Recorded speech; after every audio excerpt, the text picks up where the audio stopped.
கலிங்க ராணி. பாவமும் புண்ணியமும் அந்த பயல்களை ஒழிக்கத்தானே அதை கூறினோம். நாம் யோசிப்பது அதற்கல்ல பாலா. கொலை கடைசி வேலையாக இருக்க வேண்டும். கேவலம் ஒரு பணிப்பெண்ணின் செல்வாக்கை போக்கவா கொலையில் ஈடுபட வேண்டும்? பாலா, ஒரு கொலை செய்தவன் மூலம் ஒரு ராஜ்யமாவது நடக்க வேண்டாமா? அல்லது நமது ஆரியத்துக்கு ஆபத்தை விளைவிக்கும் பெரிய வீரனாவது ஒழிய வேண்டாமா? நீ கேவலம் ஒரு வேலைக்காரிக்காக இதை செய்வதா என்று கேட்டுவிட்டு பாலாவை உற்று பார்த்தான். அவனது பார்வை மனதில் உள்ளது எது என்பதை காட்டிற்று. பாலா பதறினாள். பதஞ்சலி, வேண்டாம், ஆபத்தாக முடியும். இதை மன்னனுக்கோ அவன் மகளுக்கோ தந்தால் நீ அதைத்தான் யோசிக்கிறாய் என்பது தெரிகிறது. ஆனால் நான் அவ்வளவு துணிய மாட்டேன் என்று பாலா கூறினாள். இப்போது வேண்டாம் பாலா, சமயம் கிடைக்கும். நடனாவை பற்றி நீ கவலைப்படாதே. அவள் அதிக நாட்களுக்கு இங்கு இருக்க முடியாது. ஊரிலே அவள் மீது பல வதந்திகளை பரப்பும் வேலையை நான் பார்த்து கொள்கிறேன். நடனா ஒழிவால் ஊரை விட்டு பிறகு பதுங்கி இருந்து பாயும் புலி போல இந்த மாத்திரையை கொண்டு நீ காரியத்தை செய்யலாம். நான் அவருக்கு உன் விஷயமாக இதை தெரிவிக்கிறேன் என்று கூறிவிட்டு செலவுக்கு பொருள் தந்தான். பின்னர் இருவரும் பிரிந்து போயினர். வேதனைப்பட்ட வைத்தியருக்கு விஷ மாத்திரையை கொடுத்துவிட்ட பிறகு கிளி அதிகமாகியது. நடனா மீதிருந்த கோபம் கூட அதனால் குறையலாயிற்று. அவள் அழகையும் இளமையையும் எண்ணினார். அவளை கொல்வதா என்று பதறினார்.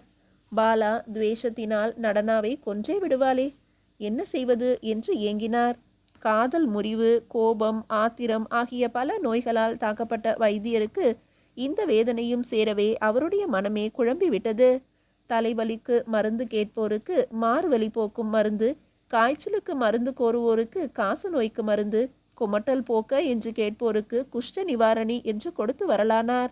ஊரெங்கும் வைத்தியருக்கு வந்துற்ற மனக்குழப்பமே பேச்சாக இருந்தது. வைத்தியரின் நோயை போக்க வேறொரு வைத்தியரை அரசர் அனுப்பி வைத்தார். பதஞ்சலி கூற்றினபடி ஊரிலே நடனாவை பற்றிய வதந்திகள் பரவலாயின. கழனி, மேடு, சாவடி, தோட்டம், கடைவீதி எங்கும் துரோகம் புரிந்த வீரமணிக்கு அவள் காதலிதானே. அவள் இங்கு இருக்கலாமா? பாம்புக்கு பால் ஊற்றுவதா? நெருப்புக்கு முத்தமிடுவதா? அவளும் ஒழியத்தான் வேண்டும். அவளையும் ஊரை விட்டு ஓட்டினால்தான் தீர வேண்டும். அவள் ஏதோ ஆடியும் பாடியும் நமது அரசலங்குமரியை மயக்கிவிட்டாள். மன்னர் இனி ஒரு வினாடி அந்த பணிப்பெண்ணை அரண்மனையிலே இருக்க விடக்கூடாது என்று கூவினர் மக்கள். மெல்ல அரண்மனைக்கும் செய்தியை கூறினர். மக்களின் மனம் கோப குழம்பாகிவிட்டது. இந்த நேரத்திலே ஏதேனும் செய்யாவிட்டால் ஆத்திரப்பட்ட மக்கள் ஏதேனும் செய்வர் என்று மந்திரிகள் கூறினர். அந்த புறத்திலே சேடியர்கள் கை பிசைந்து கொண்டனர். அரசிலங்குமரி, இதென்னடி பாலா, இந்த மக்கள் ஏதேதோ கூவுகிறார்களாம். அவன் துஷ்டன், துரோகி. நடனா மீது என்ன குற்றம் சுமத்த முடியும் என்று கேட்டாள். எனக்கென்ன தெரியும்? உங்கள் மக்கள் எதையும் நிதானித்து பார்த்து உரை போட்டு பேசுவர் என்று கூறிக்கொண்டிருப்பீரே என்று பாலா கேலி செய்தாள். இத்தகைய சூழலுக்கு இடையே இருந்த சுந்தராங்கி இதை குறித்து கவலைப்படவில்லை. அவளுடைய நினைப்பெல்லாம் யாரும் அறியாதபடி எப்படி வெளியே போவது என்பதிலேயே இருந்தது. கங்கபாலாவுக்கு சிக்கலான பிரச்சனையாகிவிட்டது. விஷமூட்டி கொள்வதா? ஆத்திரப்படும் மக்களை கொண்டே நடனாவை விரட்டி விடுவதா? பிறகு விஷத்தை யாருக்கு உபயோகிப்பது என்று யோசிக்கலானாள். அன்று இரவு ஒரு தோழி நடனாவிடம் தனியாக வந்து மக்களின் மனம் மது உண்ட குரங்காக இருப்பதையும் அரண்மனை வாயிலுக்கே வந்து ஆர்ப்பாட்டம் செய்ய போவதாக வதந்தி இருப்பதையும் கூறி அரசிலங்குமரி சில காவலருடன் நடனாவை காஞ்சிக்கு அனுப்பி வைத்தல் உசிதம் என்று எண்ணுவதாகவும் கூறி நடனாவின் இஷ்டம் என்ன என்று கேட்டாள். தப்பியோட இதுவே சரியான சந்தர்ப்பம் என்று எண்ணிய நடனா பயந்தவள் போல நடித்து, அரசிலங்குமரி கூறுவதே சரியான யோசனை. அதிகமாக ஆட்கள் கூடாது. ஒரே ஒரு காவலாளி மட்டும் வரட்டும். நான் இப்போதே மாறுவேடம் அணிந்து கொண்டு புறப்படுகிறேன். அரசிலங்குமாரியிடம் போய்ச் சொல் என்று உரைத்துவிட்டு மகிழ்ச்சியோடு ஆணுடை அணிந்து கொண்டாள். அரசகுமாரி ஒரு காவலனுடன் அங்கு வந்து நடனாவுக்கு தைரியம் கூறி, மக்களை சில நாட்களிலே சமாதானப்படுத்தி விடுவார் மன்னர். பிறகு நீ மறுபடியும் வந்து சேரலாம். நடனா, உனக்கு இப்படி இடிமேல் இடி வருவது கண்டு என் மனம் பற்றி எரிகிறதடி. என்ன செய்வது? மன்னனாக இருந்தாலும் மக்களின் மனப்போக்கை கவனித்துதானே நடந்தாக வேண்டும். மக்களுக்காகத்தானே மன்னன். ஆகவே நீ மனதை குழப்பிக் கொள்ளாதே. உன்னை நான் கைவிட்டு விடுவதாகவும் எண்ணாதே. உன்னை பிரிந்திருக்கவும் என் மனம் இசையவில்லையடி. அதிலும் நீ நோய்வாய்ப்பட்டு இப்போதுதான் கொஞ்சம் தேறி இருக்கிறாய். இந்த நிலையிலே உன் மனம் நோக வைக்கின்றனர் மக்கள். சில நாட்கள் காஞ்சியில் இரு. பிறகு நாம் பழையபடி இங்கே மகிழ்ந்திருப்போம் என்று அன்பு மொழி பேசி ஆறத் தழுவி கன்னத்தை முத்தமிடுகையில் கண்ணீர் பெருகுவது கண்டு, கண்ணே நடனா, காஞ்சிக்கு போய் சில தினங்கள் இருக்கத்தானே சொன்னேன், இதற்கு அழுவதா என்று தேற்றினாள். நடனாவின் அழுகையின் காரணம் அரசகுமாரிக்கு தெரியுமோ? செல்வமாக வாழ்ந்து மன்னர் குடும்பத்தின் ஆதரவு பெற்று வந்த இடத்தை விட்டு பாய்மரமற்ற கப்பல் போல இனி உலகிலே சுற்றப்போகிறோமே என்ற துக்கத்தால் அவள் அழுதாள். சில நிமிடங்கள் சோகத்தில் ஆழ்ந்திருந்தனர் இருவரும். பிறகு தோட்டத்தை கடந்து அரண்மனை பின்புற வாயிலை அடைந்து அங்கு தயாராக இருந்த குதிரைகளிலே நடனாவும் காவலாளியும் ஏறிக்கொண்டு அரசகுமாரியிடம் விடைபெற்று கொண்டனர். குதிரைகளோ கடுவேகமாக ஓடலாயின. அதே நேரத்திலே வைத்தியரின் மனம் மிக அதிகமாக குழம்பி விட்டதால் அவர் படுக்கையை விட்டு எழுந்து வீட்டு எதிரில் வந்து நின்று கொண்டு, அடி நடனா, நீ எத்தனை காலம் உயிரோடு வாழ முடியும்? அதிலே சேர்க்கப்பட்டுள்ள மூலிகை என்ன தெரியுமோ என்றும், பாலா கொடுத்து விட்டாயா விஷத்தை, முடித்து விட்டாயா காரியத்தை, பாலில் கலந்து கொடுத்தாயா, பழத்திலே சேர்த்தாயா என்றும் பிதற்றிக் கொண்டு நிற்பதும் வழியிலே போவோர் வருவோரை பார்த்து, நான் அரண்மனை வைத்தியன், ஏராளமான சொத்து இருக்கிறது, எனக்கு என்னடா குறை, என்னை கல்யாணம் செய்து கொள்ள அந்த நடனா மறுத்தாளே, அவளை சும்மா விடுவேனா? ஒரே ஒரு மாத்திரையை கொடுத்தேன், அவ்வளவுதான், தூங்கிவிட்டாள். இனி ஊர் ஜனங்கள் ஒன்று கூடி ஓவென்று அலறினாலும் ஓடிப்போன வீரமணி ஓலமிட்டு அழுதாலும் அவள் எழுந்திருக்கவே முடியாது என்று கூறுவதும் இங்கும் அங்குமாக ஓடுவதுமாக இருக்க கண்டு மக்கள் வைத்தியரின் புத்தி கெட்டுவிட்டது பாவம் என்று பரிதாபப்பட்டனர். வைத்தியன் அரண்மனை வாயிலை அடைந்தான். வாயிற்காப்போன் வைத்தியருக்கு மரியாதையாக வழிவிட்டு, இந்த நேரத்தில் எங்கேயோ என்று வினயமாக கேட்டான். ஏன், நடனாவை பார்க்க போகிறேன், உனக்கென்ன என்று கோபமாக பதில் கூறினார் வைத்தியர். நடனாவை காண இந்த நேரத்திலா, என்ன விசேஷம் என்று வேலையால் கேட்க, வைத்தியர் அவன் முதுகை தட்டி கொடுத்து, அது பரம ரகசியம், யாரிடமும் கூறாதே, நடனா செத்து விட்டாளா இருக்கிறாளா என்று பார்க்கவே போகிறேன் என்று கூறினார். வேலையாள் வைத்தியரின் பேச்சையும் முகத்தையும் கண்டு சந்தேகம் கொண்டு, வைத்தியர் பித்தன் போல பிதற்றுகிறார் என்று தெரிந்து, இந்த நிலையில் இவரை உள்ளே போகவிடக்கூடாது என்று தீர்மானித்து மெல்ல அவரை வழிமறித்து நின்று, வைத்தியரே, காலையிலே போய் பார்க்கலாம், இப்போது உள்ளே போக வேண்டாம் என்று தடுத்தான். உடனே வைத்தியருக்கு கோபம் பீரிட்டு எழுந்தது. அடே, அற்ப குணம் படைத்தவனே, அயோக்கியா, என்னை யார் என்று எண்ணினாய்? நான் அரண்மனை வைத்தியன், யாசகம் கேட்க வருபவனா? போக்கிரி, போன மாதம் தானேடா உனக்கு பூரணச்சந்திர சூரணம் கொடுத்து கொடுத்து உனக்கு வந்த முடக்குவாதத்தை போக்கினேன். என்னை இப்போது உள்ளே விட நீ மறுக்கிறாயே, மடையா என்று கூவினார். வேலையால் ஆத்திரமடையாது பக்குவமாகவே அவரை பிடித்து கொண்டு, பதறாதீர் வைத்தியரே, உரக்க கூவாதீர் என்று சாந்தமாக பேசிக்கொண்டு வேறு வேலையாட்களை அழைத்து வைத்தியரை மரியாதையாக அழைத்து கொண்டு மன்னரிடம் கொண்டு போய் விடுங்கள் என்று கூறினான். சரிடே என்று ஒருவன் முன்னால் நட, மற்றவன் பின்னாலே வா என்று வைத்தியர் உத்தரவிட்டுவிட்டு கம்பீரமாக நடக்கலானார். அதே நேரத்தில் அரசகுமாரி முன்னால் ஆரிய பெண் கங்கபாலா நடந்து சென்று கொண்டிருந்தாள். அவள் கையிலே பால் நிரம்பிய தங்க கிண்ணத்தை ஏந்தி கொண்டிருந்தாள். பாலாவின் முகத்திலே வெற்றி குறி தென்பட்டது. பாலிலே மாத்திரை கரைத்து விட்டிருந்தாள். வைத்தியரை என்ன நினைத்து கொண்டிருக்கிறாள் அந்த துஷ்ட சிறுக்கி? அந்த மாத்திரை வேலை செய்யும் போதுதானே அவளுக்கு என் திறமை தெரிய போகிறது என்று கோபமாக கூறிய வைத்தியரை வேலையாட்கள் என்ன மாத்திரை, எந்த பெண் என்று கேட்டனர். அது அரண்மனை ரகசியம், வெளியே தெரியக்கூடாது. ஆனால் நீங்கள் யோக்கியர்கள், உங்களிடம் சொன்னால் பரவாயில்லை. அந்த நடனாவுக்கு விஷம் கொடுக்க ஏற்பாடு செய்துவிட்டேன் என்று பூரிப்போடு வைத்தியர் சொன்னார். திடுக்கிட்ட வேலையாட்கள், நிஜமாகவா என்று கேட்க வைத்தியர் சீறி விழுந்து, நான் பொய் சொல்வேனா? போய் கேளுங்கள் கங்கபாலாவை, கருப்பு மாத்திரை கொடுத்தேனா இல்லையா என்று. முட்டாள்களே, தீட்டிய சித்திரம் சரியாக இல்லாவிட்டால் களைந்து விடுவது, கட்டிய வீடு கலனாகிவிட்டால் இடித்து தள்ளுவது, பழம் அழுகினால் குப்பையிலே வீசுவது, இதுதானே முறை? அவள் சாக கிடந்தாள். இந்த அற்புதானந்தர் அவளுக்கு உயிர் பிச்சை கொடுத்தார். ஆனால் அவளோ, அடேயப்பா, உங்களிடம் சொல்வதற்கென்ன, என்னை கொல்ல துணிந்தாள் என்று கூறி சோகித்தார் வைத்தியர். ஒருவருக்கும் தீங்கு செய்து அறியாத நடனாவா உம்மை கொல்ல துணிந்தாள்? எப்படி, எதனால் என்று வேலையாட்கள் படபடத்து கேட்டனர். ஏன் என்பது எனக்கு தெரியாது, எதனால் என்பது தெரியும் என்று கூறிவிட்டு வைத்தியர் மௌனமாக இருந்தார். வேலையாட்களோ எதனால் எதனால் என்று கேட்டனர். வைத்தியர் மௌனமாக இருக்கவே, கத்தியாலா என்று கேட்டனர். வைத்தியர் இல்லை என்று தலையசைத்தார். ஈட்டி கொண்டு குத்த வந்தாளா என்று கேட்க, வைத்தியர் எனக்கு வைத்தியத்துடன் போரிடவும் தெரியும் என்று கூறிவிட்டு, அவள் என்னை தன் அழகால் கொல்ல முனைந்தாள். அந்த இரு கண்கள் நஞ்சை பொழிந்தன. அவள் பேச்சு ஈட்டி போல குத்திவிட்டது. ஆனால் அவள் தனது அழகால் என்னை கொல்ல பார்த்தாள். நானோ என் அறிவினால் அவளை கொன்றுவிட ஏற்பாடு செய்துவிட்டேன் என்று வைத்தியர் கூறியதும் வேலையாட்களில் ஒருவன் மிரண்டோடினான் மன்னனிடம். கும்பிட்டு கை கட்டி துக்கம் நெஞ்சை அடைக்க, மன்னர் மன்னவா, நமது வைத்தியர் மனம் குழம்பியதால் நடனாவுக்கு விஷமூட்டி கொள்ள ஏற்பாடு செய்துவிட்டாராம் என்று கூறிட, மன்னரும் மருண்டு அம்மங்கையின் அறைக்கு விரைந்தோடி, கண்ணே மங்கா, நடனா எங்கே? அந்த நாச நினைப்புக்காரன் நடனாவுக்கு விஷமிட ஏற்பாடு செய்தானமே என்று கேட்டான். தந்தையே, நடனாவுக்கு ஆபத்து ஒன்றும் நேரிடாத இடத்திலே இருக்கிறாள். ஊரிலே ஜனங்கள் ஏதோ ஆத்திரமாக இருப்பதாக கேள்விப்பட்டேன். எனவே நடனாவை காஞ்சிக்கு அனுப்பிவிட்டேன் என்றாள். மன்னனும் அவன் குமாரியும் பேசி கொண்டிருக்கையிலே கங்கபாலாவின் முகம் பயத்தால் வெளுக்க தொடங்கிற்று. உடல் பதறலாயிற்று. கையில் இருந்த பால் சொம்பு கீழே விழுந்துவிட்டது. பால் தரையில் ஓடிற்று. அரசகுமாரி கங்காவை பிடித்து கொண்டு, என்னடி பாலா, என்ன உடம்புக்கு, ஏன் இப்படி துடிக்கிறாய் என்று கேட்டு கொண்டிருக்கையில் வைத்தியர் தலைவிரி கோலமாக உள்ளே புகுந்து பாலாவை பார்த்து, முடிந்து விட்டதா காரியம்? ஒழிந்தாளா? விஷம் எப்படி என்று கேட்டான். பாலா மூலமாகத்தான் இந்த பாதகத்தை செய்ய சொன்னாயா என்று மன்னன் மிரட்டினான். பாதகமா? இதுவா பாதகம்?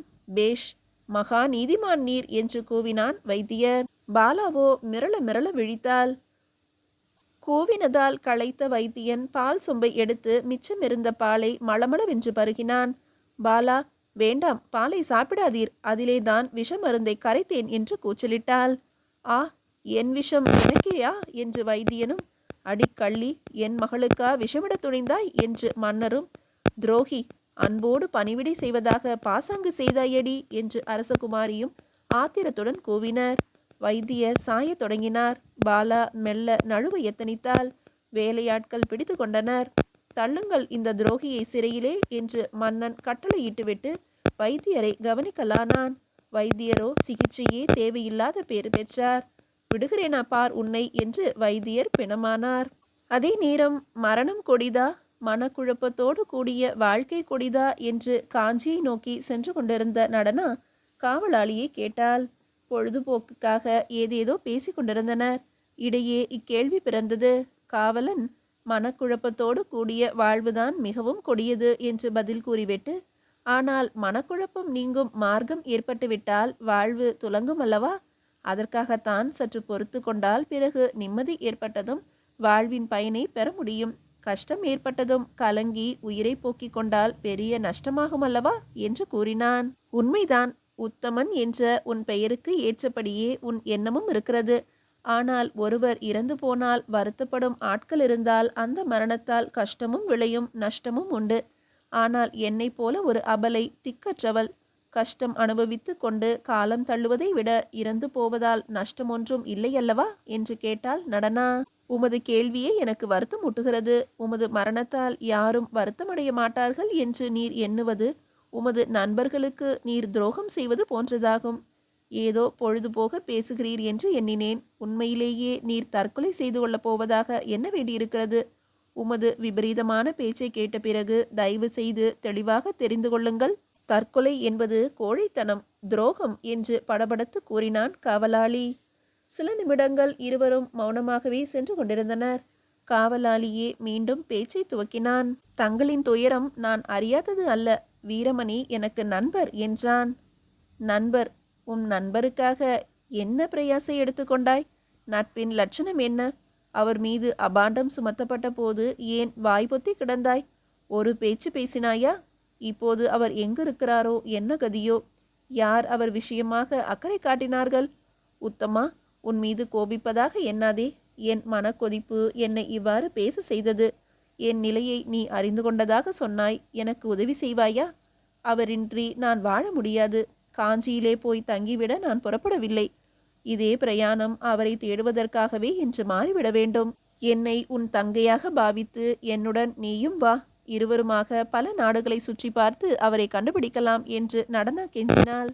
உத்தமன் அந்த யோசனையை மறுத்து எவ்வளவோ பேசி பார்த்தான். ஆனால் அவனுடைய வாதங்கள் எல்லாம் நடனாவின் விழியிலேயே புரண்டோடிய கண்ணீரால் கரைந்து போயின. அவனும் வீரமணியை தேடும் காரியத்திலே ஈடுபட இசைந்தான். ஆனந்தத்தால் நடனா குதிரையின் முதுகை தட்டி கொடுத்தாள்.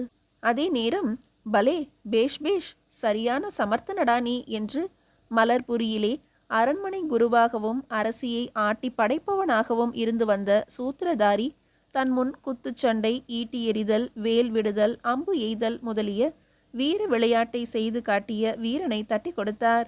அந்த வீரன் முகமலர்ச்சியின்றி கைகளிலே படிந்திருந்த புழுதியை தட்டி கொண்டே நின்றான். இத்தகைய புகழ்ச்சியினால் பரிசுகளால் பூரிப்பு அடைய அவன் என்ன ஊர் சுற்றும் வஸ்தாதா? படைக்கு தலைவன், பரம்பரை வீரன், எதிரிகள் கண்டு வியக்கும் ஏறு. மன்னர் மன்றத்தில் மதிப்புடன் திகழ்ந்த மணியாயிற்றே அவன். மலர்புரி எனும் சிற்றரசுக்கு செல்லாக இருந்த ஒரு ஆரியன் பரிவுக்கும் புகழ்ச்சியுரைக்கும் மகிழ்வானா? வீரமணியே மாறு வேடத்தில் மல்யுத்தக்காரனாக மலர்புரியில் வந்திருந்தான். அவனுடைய வீர விளையாட்டை கண்டு வியந்த ஆரியன் அவனை தனக்கு பாதுகாவலனாக அமர்த்தி கொள்ள தீர்மானித்து பேரம் பேசினான். மல்லனே, இப்படி நீ ஊர் ஊராக சுற்றி கிடப்பதை விட இந்த அரசில் ஊதியம் பெற்று சமஸ்தான சேவகம் செய்யலாமே, உனக்கு சம்மதமா? சந்தோஷம், தங்கள் சித்தம் போல நடக்கிறேன். ஊதியம் என்ன வேண்டும் கேள். இதுவரை ஒருவரிடமும் ஊதியம் பெற்று வழக்கமே இல்லை. ஆனால் ஊர் உழைப்பை தின்று வாழ்ந்ததும் இல்லை. அதுதான் யோகியனின் செயல். ஆனால் இங்கு சமஸ்தான சேவகம் இழிவானதல்லவே. தங்களிடம் சேவை செய்வது தேவ சேவைக்கு சமானமன்றோ? மெச்சுகிறேன் உன் அறிவையும் ஆற்றலையும். இன்று முதல் நீ நம்மிடம் வேலைக்கு அமர்ந்துவிடு. தனி விடுதியும் ஆட்களும் தருகிறேன். செலவு பற்றி கவலைப்படாதே. உன் திறமையை கொண்டு ஒரு சிறு படை தயாரிக்க வேண்டும். தேவி சேனை என்ற பெயருடன். தேவி சேனை? தேவிக்கு சேனை வேண்டுமாம். தேவிக்கா? இந்த திருப்பிரமத்துக்கா? தேவி சகலகலோக ரட்சகி, ஜெகன்மாதா என்று கூறுகிறான். அவள் கையிலே உள்ள சூலம் எத்தனையோ கொடியரின் உயிரை குடித்து இரத்தக்கரை படிந்தது என்று பூஜிக்கிறான். தேவியின் திருவிழியிலே தீப்பொறி கிளம்பினால் திக்கெட்டும் தீக்கிரையாகும் என்று சிந்து பாடுகிறான். என்னை சேனை தயாரித்து கொடு, தேவி சேனை என்று கேட்கிறான்.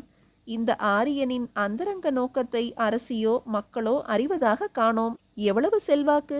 மத யானைகளை அடக்கும் வீரர்கள் இவன் முன்பு மண்டியிடுகின்றனர்.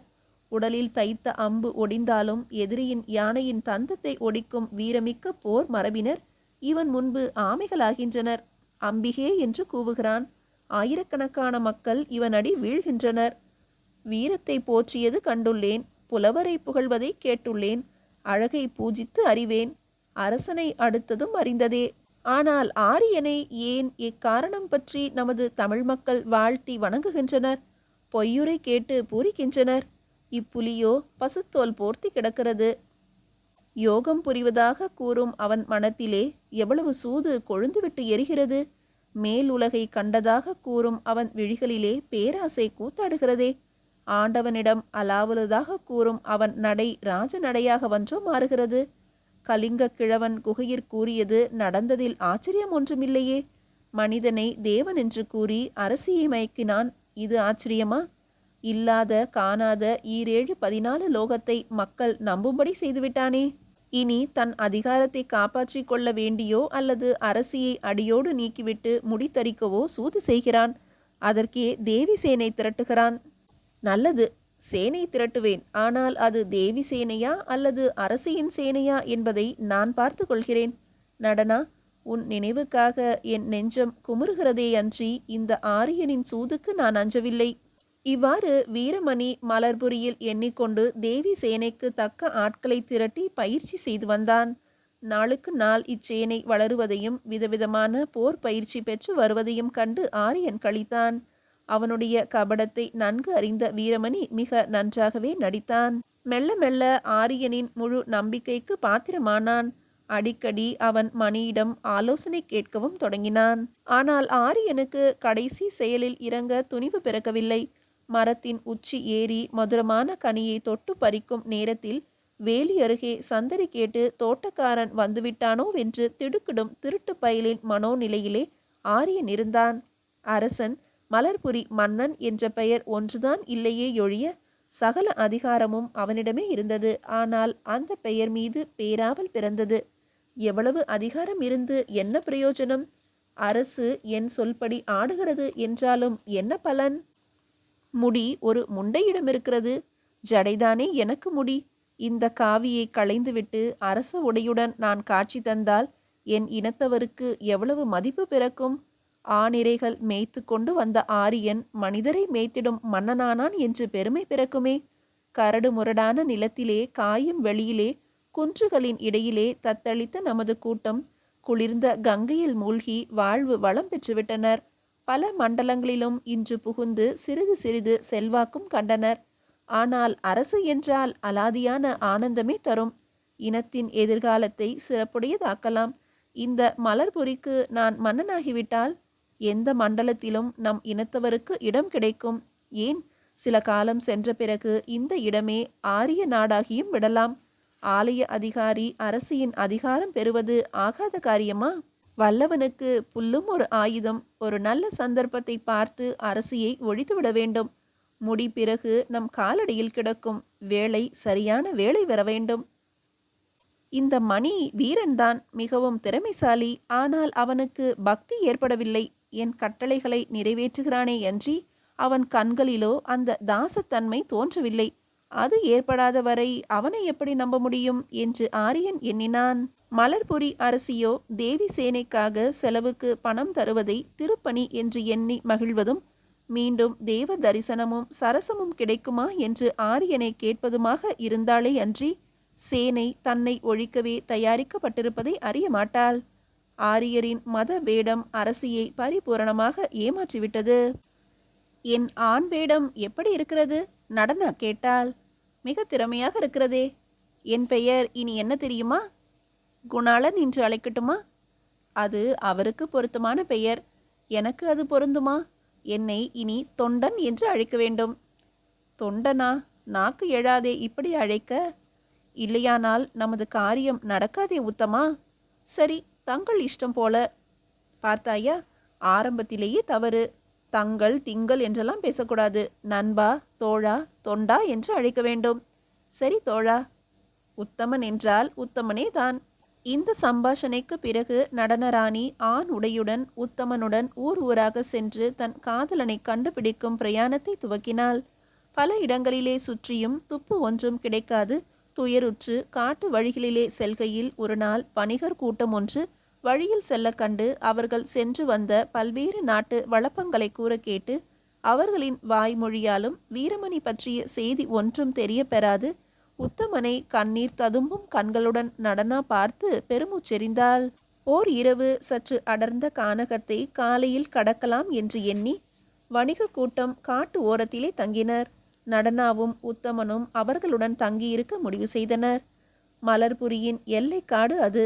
காட்டை கடந்தால் மலர்புரி காதலருக்கு இடையே அந்த அடர்ந்த காடும் ஓர் இரவும் குறுக்கிட்டன. மலர்புரியிலே மணிக்கு காட்டை அடுத்த கூடாரத்திலே தன் இறுதிய ஜோதிமணி இருப்பது மட்டும் தெரிந்தால் காட்டு மிருகங்கள் கிளி கொண்டோடும் விதத்திலே பாய்ந்து சென்று கண்ணே நடனா, கண்டேனே உன்னை மீண்டும் என்று கூவியிருப்பான்.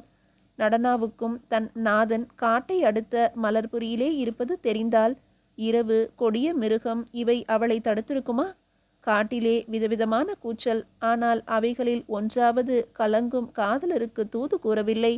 ஆனால் கதிரோன் ஒளி கண்டு கூடாரத்தை சுருட்டி கொண்டு பிரயாணத்தை துவக்கினால் காடு தடுக்கவா போகிறது காதலரின் சந்திப்பை? அந்த இரவு வேளையில் நடனராணி ஆண் உடையில் தனது காதலனை பற்றி கவலையுடன் கண் உறங்காது புரண்டு கொண்டிருந்தாள்.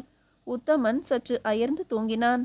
தூங்கிக் கொண்டிருந்த வணிகர்களின் முகத்திலே வியாபார லாபத்தால் விளைந்த களை தாண்டவமாடிற்று. நடுநிசிக்கு மேலிருக்கும் தொலைவிலே குதிரை காலடி சத்தம் கேட்ட நடனா திடுக்கிட்டாள். நிமிடத்திற்கு நிமிடம் சத்தம் வளர்ந்தது. குதிரை காலடி சத்தத்துடன் பலர் ஒன்றாக கூடி பாடுகிற சத்தமும் கேட்டது. உத்தமனை எழுப்பினாள். அவனும் உற்று கேட்டான். பல வணிகர்களும் விழித்து கொண்டனர். சத்தத்தை கேட்டு திகைத்தனர். காட்டிலே வசிக்கும் ஏதோ ஒரு கொள்ளை கூட்டத்தார் வருகின்றனர் என்பது விளங்கிற்று. வணிகர்கள் திகில் கொண்டனர். தனது வாளை எடுத்தான் உத்தமன். வணிகரை அழைத்தான். வயது சென்றவர்கள் பொன் மூட்டைகளுடன் இப்போதே புறப்படுங்கள். வந்த வழியாக உங்களுக்கு என் நண்பன் உதவி செய்வான். நாங்கள் இங்கு நின்று கொள்ளையருடன் போரிட்டு வருகிறோம். நாங்கள் அவர்களை தடுத்து நிற்கும் நேரத்தில் நீங்கள் பக்கத்து ஊரை போய் சேரலாம். பிறகு நாங்களும் வந்துவிடுகிறோம். மேலும் யோசிக்க நேரமில்லை. இந்த நேரத்திலே செய்யக்கூடியது அது ஒன்றுதான். சத்தம் பலமாக கேட்கிறது, தாமதிக்க வேண்டாம் என்று உத்தமன் அவசரப்படுத்தி குதிரைகளை தயார் செய்து நிறுத்தி 4 நடன ராணியுடன் சேர்ந்து வந்த வழியே வேகமாக செல்லுமாறு அனுப்பிவிட்டு மற்ற வணிகர்களை புதர்களிலே பதுங்கிக் கொள்ள செய்து உருவிய வாளுடன் ஒரு பெரிய மரக்கிளை மீது அமர்ந்து கொண்டு சத்தம் வரும் திக்கை நோக்கினான். வெளிச்சமும் தெரிய ஆரம்பித்தது. 100 பேருக்கு மேல் கையில் தீவர்த்திகளுடன் குதிரைகள் மீது அமர்ந்து தேவிக்கு ஜே, தேவிதாசுக்கு ஜே என்று கோஷமிட்டு கொண்டு வந்தனர். முகமூடி போட்ட ஒருவன் அப்படைக்கு தலைமை வகித்து நடத்தி வந்தான். புதர்களிலிருந்து வணிகர்கள் இக்காட்சியை கண்டு பயந்தனர். உத்தமன் மரக்கிளையிலேயே இருந்து கொண்டு யோசித்தான் என்ன செய்வது என்று. வணிகர்கள் கூடாரத்துக்கு அருகே வந்து சேர்ந்ததும் கொள்ளை கூட்டம் உள்ளே நுழைந்து பார்த்து பட்சிகள் பறந்துவிட்டன என்று பதைபதைத்து கூவின. தலைவனாக தெரிந்த முகமூடிக்காரனோ, இந்த வேளையிலே எங்கே பறக்க முடியும், இங்கும் அங்கும் தேடி பாருங்கள் என்று உத்தரவிட்டான். அங்கனம் தேடுகையிலே வணிகர் சிலர் சிக்கினர். வாளோடு வாள் சந்தித்தது. உத்தமன் மரத்திலிருந்து குதித்து வீரமாக போரிட்டான். ஆனால் வந்தவர்கள் அதிக எண்ணிக்கையானதால் போர் முடிவு அவர்களுக்கே சாதகமாகிவிட்டது. சில வணிகர்கள் கொல்லப்பட்டனர், சிலர் கைது செய்யப்பட்டனர். உத்தமனுக்கு உடலெங்கும் காயம். வணிகர்கள் பிணமாகி என்ன பயன், பணம் எங்கே என்று பதைபதைத்து கேட்டான் முகமூடி போட்டிருந்த தலைவன். ஒருவரும் பதில் சொல்லவில்லை. கூடாரத்தை கிழித்தான். குற்றுயிராக இருந்தவர்களை காலால் மிதித்து கொடுமை பல புரிந்தான். ஆனால் ஒரு வணிகரும் வாய் திறக்கவில்லை. முகமூடி தலைவன் பிணங்களை கழுகு கொத்தட்டும், பிடிப்பட்டவர்களை இழுத்து கொண்டு புறப்படுங்கள் என்று உத்தரவிட்டான். அந்த குதிரைப்படை மலர்புரிக்கு கதிரோன் ஒளி கிளம்பும் முன்பு சென்றது. தேவி கோயில் தோட்டத்திலே வணிகர்கள் கைதிகளாக்கி நிறுத்தி வைக்கப்பட்டனர். மலர்புரியை கொள்ளையிட வந்த கூட்டத்தை ஆரியன் தேவி சேனையின் ஒரு சிறு பகுதியால் எதிர்த்து கொள்ளைக்காரரை கொன்றும் சிறைப்பிடித்தும் மலர்புரி மக்களுக்கு மகத்தான சேவை செய்தார் என்று பிரகடனம் அரசியாரால் வெளியிடப்பட்டது. ஊர் மக்கள் கொள்ளைக்காரரை காண தேவி கோயிலில் குழுமினர். கள்ளன் வணிகரையே கொள்ளை கூட்டம் என்று கூறி மக்களை எய்த்தான். தேவி சேனையிலே கோயில் பாதுகாவலுக்கு என்று அமைக்கப்பட்டிருந்த ஒரு பிரிவினரே ஆரியன் வீரமணியை கேட்காமலேயே அழைத்து சென்று வணிகர் கூட்டத்தை தாக்கியதுடன் வணிகரையே கொள்ளை கூட்டத்தினர் என்று வாய்க்கூசாது கூறியதை கேட்டு வீரமணி வெகுண்டு எழுந்தான். தேவி சேனை இந்த திருவிளையாடலுக்குத்தானா என்று தன்னிடம் பயிற்சி பெற்ற வீரரை கேட்டான். தங்கள் கட்டளை என்றே ஆரியர் கூறினார் என்று அவர்கள் கூறினர். ஆரியனிடம் நேரடியாக வம்பு வளர்த்து கொள்ள அது சமயமல்ல என்பதை அறிந்த வீரமணி தன் கோபத்தை அடக்கி கொண்டு ஆரியன் அபார வீரத்துடன் போரிட்டு கொள்ளை கூட்டத்தை அடக்கினதை பாராட்டி பேசினான். அரசியார் கைது செய்யப்பட்ட கொள்ளை கூட்டத்தை பார்வையிட வந்தபோது வீரமணியும் உடனிருந்தான். ஆரியன் மேடை மீது நின்று கொண்டிருந்தான். எதிரிலே வரிசையாக கைதிகள் நிறுத்தப்பட்டிருந்தனர். அரசி வீரமணியுடன் அவர்களை பார்வையிட்டு கொண்டு வருகையில் உத்தமன் வீரமணியை கண்டுவிட்டான். ஆச்சரியத்தால் வாய் பிளந்து நின்றான். வீரமணிக்கும் அதே நிலைதான். இருவர் முகமும் ஒரு வினாடியில் மாறிவிட்டது. அரசி இதை கண்டு ஆச்சரியப்பட்டு, மணிவீரரே, ஏன் இக்கொள்ளை கூட்டத்தாரிலே யாரோ உமக்கு தெரிந்திருக்கிறது போல தோன்றுகிறதே. இவனை கண்டதும் உமது முகம் மாறிவிட்டது, அவன் முகமும் மாறிற்றே, இதென்ன விந்தை என்று கேட்கவே வீரமணி சமர்த்தாக, தேவி, உண்மையில் இவனை கண்டதும் ஒருவனுடைய முகம் என் நினைவுக்கு வந்தது. என் தாய் விதவையாக இருக்கையிலே ஒரு விபத்து நேரிட்டது. விசித்திரமான அந்த நிகழ்ச்சி இந்த வினாடி என் மனதிலே அலைபோல மோதிற்று. அது ஒரு பெருங்கதை என்று கூறி பெருமூச்செறிந்தான். அரசி அவ்விடத்தை விட்டு நடந்து கொண்டே, கதை பெரிதானால் என்ன, சுருக்கமாக கூறு என்று கட்டளையிட, வீரமணியோ, என் தாய் தேவ பிரசாதத்தால் விதவை கோலத்திலேயே ஒரு குழந்தையை ஈன்றாள் என்றான். அரசியின் முகம் மாறிவிட்டது. பேச்சிலே நடுக்கம் ஏற்பட்டது. வீரமணி அதனை தெரிந்து கொண்டு மேலும் சொன்னான். அழகான ஒரு ஆண் குழந்தை. ஆனால் பிறந்ததும் அதனை ஊருக்கு அஞ்சி வேறு யாரிடமோ கொடுத்து விட்டார்கள். அந்த மகனின் முகக்குறிகளை என்னிடம் கூறினார்கள். இன்று நான் கண்ட அக்கொள்ளைக்காரனின் முகம் என் தாய் சொன்ன குறிகளுடன் இருக்க கண்டு திகைத்தேன் என்று கூறி முடித்தான். அரசியால் அதற்கு மேல் தன் துக்கத்தை அடக்க முடியவில்லை என்பதை வீரமணி உணர்ந்து கொண்டான். தான் பெற்ற குழந்தையை தத்தளிக்க விட்டு தாய் தர்பார் நடத்த முடியுமா தேவி என்று சொன்னான். யாரை கேட்கிறாய் அக்கேள்வி என்றாள் அரசி. ஏன், என் தாயை கூடத்தான் கேட்பேன், தங்களையும் கேட்கிறேன். தங்கள் மகளின் என்று மெல்ல கூறினான். அரசி முகத்தை கைகளால் மூடிக்கொண்டாள். அழவேண்டாம் அரசியாரே, நான் தங்கள் வரலாறு தெரிந்தவன். அவர் மூலமாகவே கேள்விப்பட்டேன். இங்கு நான் வேலைக்கு அமர்ந்ததோ தங்களின் இழந்த செல்வத்தை கண்டுபிடிக்கும் நோக்கத்துடன் தான் என்று ஆறுதல் கூறினான். அரசியும் வீரமணியும் பேசிக்கொண்டே தேவியின் கோயிலுக்குள் போனதை பார்த்து கொண்டிருந்த ஆரியன் அவசர அவசரமாக கைதிகளை சிறைச்சாலைக்கு அனுப்ப உத்தரவு பிறப்பித்துவிட்டு கோயிலுக்குள் புகுந்தான். அவன் வருவதை அறிந்த வீரமணி ஆரியன் என்று மெல்ல சொன்னான். அரசியும் சரையில் என்று எழுந்து கோயில் மூலக்கிரகம் சென்று தேவியை கும்பிட்டு நின்றாள். முத்து முத்தாக நீர் கண்களிலிருந்து வெளிப்பட்டது. என்ன உருக்கம், எவ்வளவு பக்தி என்று வீரமணி ஆரியனிடம் கூறி வியந்தான். எல்லாம் அவள் சக்தி என்று கூறிக்கொண்டே தேவி சிலையை காட்டினான் ஆரியன். மலர்புரியை கொள்ளையிட வந்த கூட்டத்தினரிலே பெரும்பாலானோர் பிடிபட்டனர். சிலர் தப்பி சென்றனர். அவர்களை தேடி பிடித்து தூக்கிலிட வேண்டும் என்று மலர்புரி அரசியார் உத்தரவு பிறப்பிக்க வேண்டும் என்று ஆரியன் கூறினான். ஓலை தயாரியுங்கள், ஒரு நொடியில் கையொப்பமிடுகிறேன் என்று பதில் உரைத்திட உள்ளம் மகிழ்ந்த ஆரியன் வீரமணியை உடன் அழைத்து கொண்டு தேவி கோயிலை விட்டு வெளியே சென்றான். மலர்புரி அரசியின் உத்தரவு அண்டை அயல் நாடுகளுக்கும் அனுப்பி வைக்கப்பட்டு அங்குள்ள அரசியலாளரும் எச்சரிக்கையாக இருக்குமாறு ஆரியன் தூண்டிவிட்டான். அநியாயமாக தன் மீது பழி சுமத்தப்பட்டதை எண்ணி வருந்திய வணிகர் தமது மன்னனிடம் சென்று முறையிடுவதை தவிர வேறு வழி தோன்றாது தமது நாடாகிய பாண்டிய தேசத்துக்கு வேறு பாதைகளில் புகுந்து போவோராயினர். ஆண் உடையிலிருந்த நடனாவுக்கு உத்தமன் கதி யாதாயிற்றோ என்று கவலை மிகுந்தது. ஆனால் வணிகரோ நீயும் எங்களுடன் வரத்தான் வேண்டும் என்று பல காரணம் கூறி வற்புறுத்தி இழுத்து சென்றுவிட்டனர். நீதியை அடுத்த அத்தியாயத்தில் காணலாம்.